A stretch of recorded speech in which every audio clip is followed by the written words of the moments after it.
welcome to TheAIbumMan for my second part of my top 25 albums of 2015, one of the most irrelevant videos you're going to see on your subscription feed today.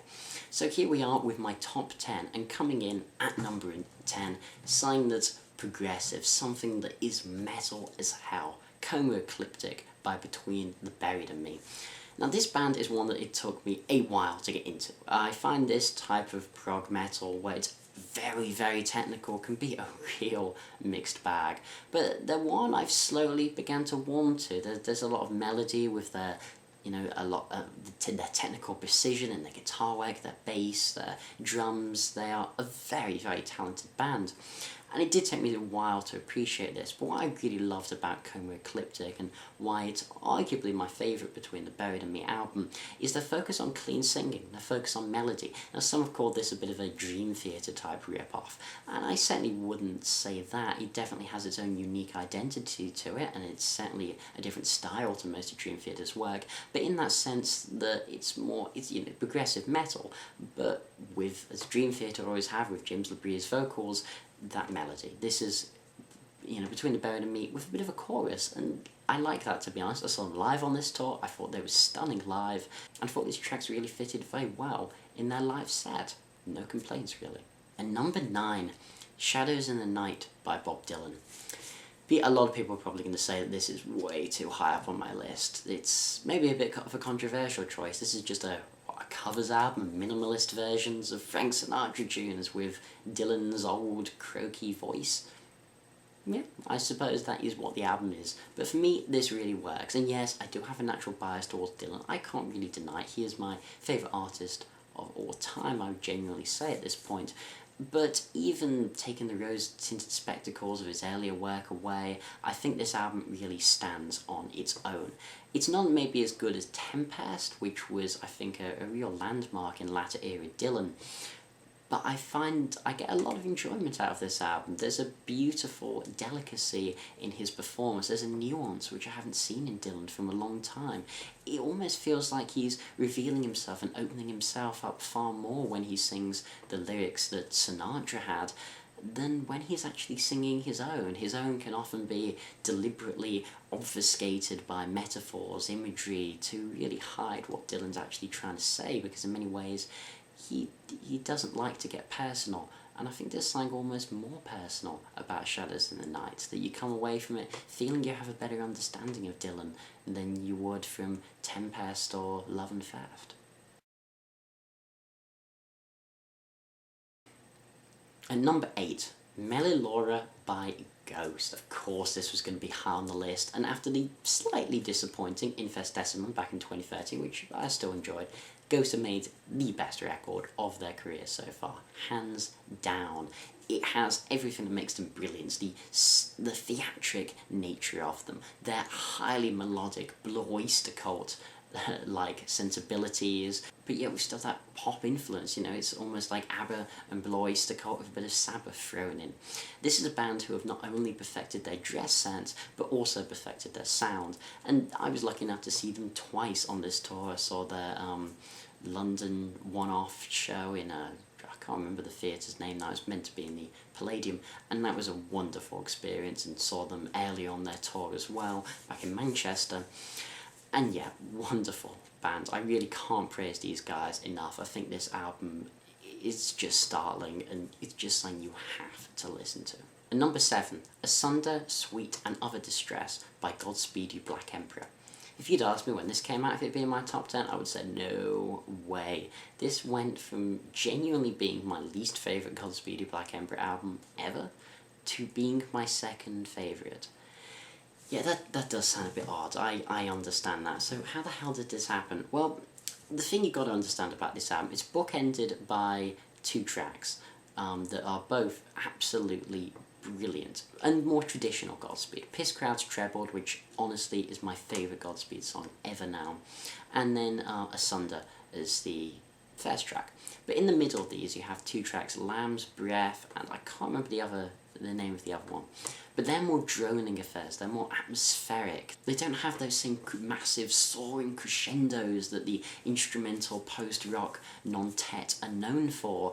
Instead, it's so subtle that at first I really didn't pick up on the nuance. I listened to it and thought, oh god, it's droning. I've never been a fan of drone music. I find it can often be very boring, and to be honest, I wrote off most of this album as just being very boring. I listened to it carelessly, didn't really listen to it for a long time after. But then one night I decided to put on some headphones and thought, okay, you know what, I'm going to listen to this just in the dark, eyes closed. And then suddenly it hit me. And when the final swells of piss crowds trebled hit me, there were just tingles up my spine, shivers on my skin. This album is incredible. Give it a chance. I wouldn't recommend this maybe as a first Godspeed album. If you're new to the band, always go for Lift a Skinny Fist like Antennas to Heaven. But if you're a bit more experienced at post-rock and Godspeed and you haven't heard this, please do. At number 6, something a bit more classic. The Book of Souls by Iron Maiden. I bet most people would have been very surprised that this wasn't in there, and of course, I love Iron Maiden. I've never been ashamed of that, and I love Iron Maiden's modern stuff. I've certainly never been ashamed of that. I was very positive in my review of The Final Frontier back. That was one of the very first reviews I ever did. Now, it's a terrible review, and my opinions have changed a bit on the album. I don't think it's maybe quite as good as I did back then. I think Matter of Life and Death and Brave New World are the best of the post-Reformation Iron Maiden albums. Well, until we get to Book of Souls, that is. This is certainly one of the best. Very ambitious, a double album, a lot of long songs. Empire of the Clouds being the best song on the album, a 20-odd minute composition with piano, and it's unlike anything I've ever heard from Iron Maiden. There's some really progressive material on here, and sure, some will say this is a bit bloated, it's overblown. I think this has everything that a good Iron Maiden album needs. It's different, it's interesting, it has its own unique personality, but it also has the classic galloping riffs like in The Red and the Black, the catchier songs like The Speed of Light, and overall this shows that Maiden are really still at the top of their game. And number 5, one of the bands I consistently praise the most on this channel. I don't think I've ever said a remotely negative thing about them, and well, I'm not going to be beginning today. This is Purple by Baroness. When I reviewed, and when I saw them live, I reviewed their performance, I said that they were quite probably the best band in contemporary metal. And this doesn't really do anything to dissuade me from that. I don't think there's a more consistent and startlingly brilliant band in metal at the moment than Baroness. I genuinely can't think of one at all.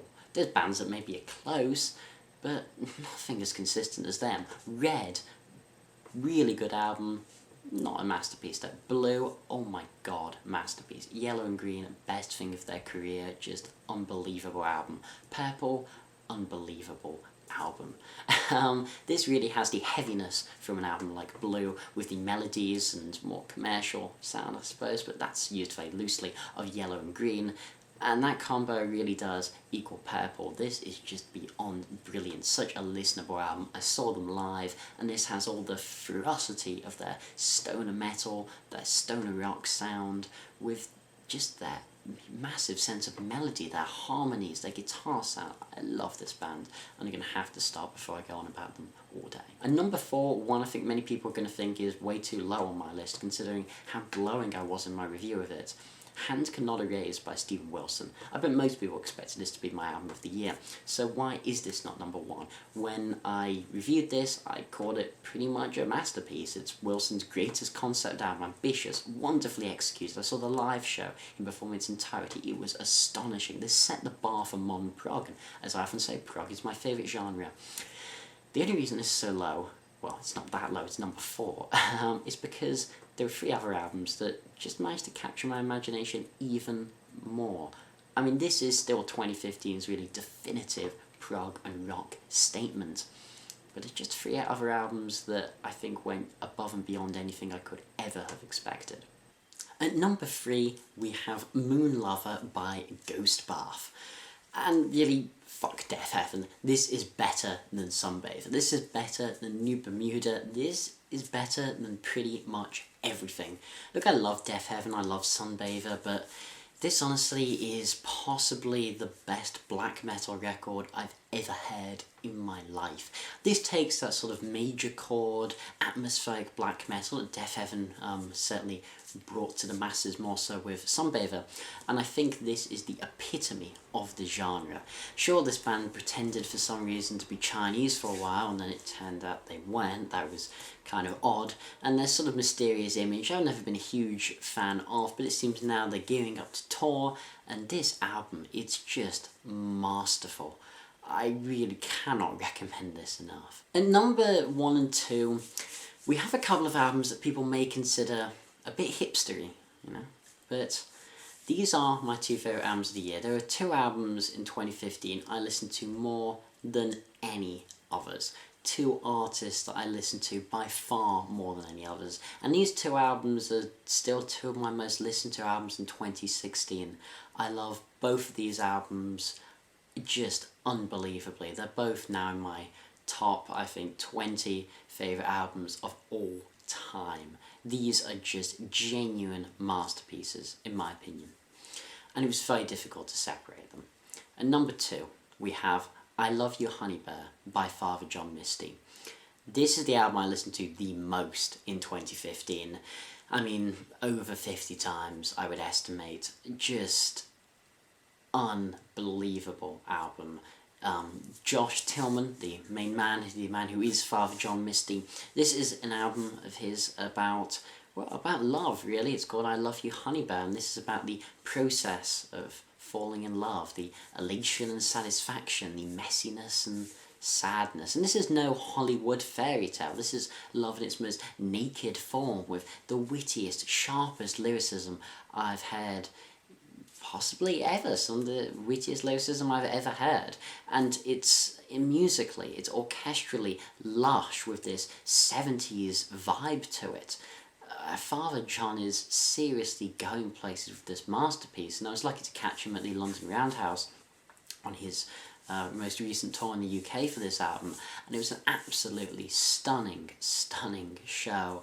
This is sort of indie folk, indie rock, I'm not sure how you call it, done at its best. Every single song is wonderful. And sure, something like True Affection, track 3, which is a bit more electronic, does maybe slightly break the flow, but still on its own is it a wonderful track. There really isn't a dull moment, there isn't a dud here.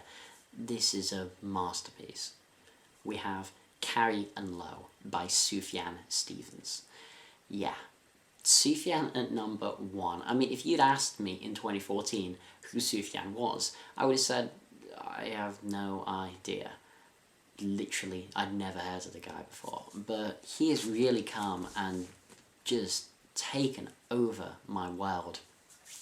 This album comes after the death of his mother, and he clearly had a rough relationship with her, and it recounts what talks about her death and about the general relationship with her. And this is, it's a confessional and emotional album. Minimalist production, minimalist instrumentation to it, but a dark atmosphere like no other. Sufjan has this whispering, singing style. It's as if he's whispering in your ear, like on the song 4th of July, when he gently sort of caresses your ears with the "We're all gonna die." This is the most terrifyingly real album of the year. There is not one hiccup, not one blemish. If there ever was a perfect album, this was it. In its conception, in its execution, every second is so heartfelt, it's so gut-wrenching, it's so beautiful. This is such a complete album. In the same way that, why is Dark Side of the Moon always considered one of the greatest albums ever? It's because it's such a complete album. It flows so naturally from song to song. It's very much an album as opposed to just being a collection of songs. The album is the piece of art itself, not the individual songs. And Carrie and Lowell embodies that philosophy better than any other album in 2015, and better than most other albums ever. I implore you to listen to this if you're not aware of Sufjan Stevens, and perhaps you might find some of his earlier stuff maybe a bit too light and indie and odd, but Carrie and Lowell is one of the most important artistic statements of 2015, and not an album that anyone should miss. This has been TheAIbumMan. Thanks for watching, comment, subscribe, and as usual, long live rock and roll.